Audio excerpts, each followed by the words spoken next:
আসসালামু আলাইকুম বন্ধুরা, দেখুন আমার করলার ক্ষেতের সাইড দিয়ে আমি কিছু বেগুন গাছ লাগিয়েছিলাম।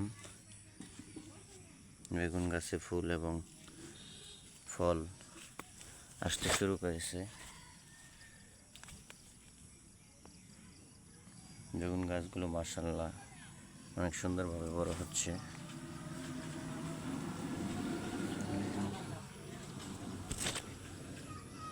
আপনারা এরকম জায়গাকে কাজে লাগাতে পারেন, একটা ফসলের সাথে আরও একটা সাথী ফসল চাষ করতে পারেন।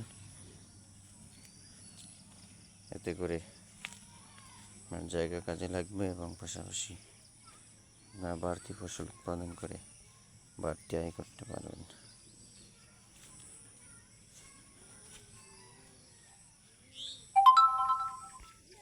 ধন্যবাদ সবাইকে। আসসালামু আলাইকুম।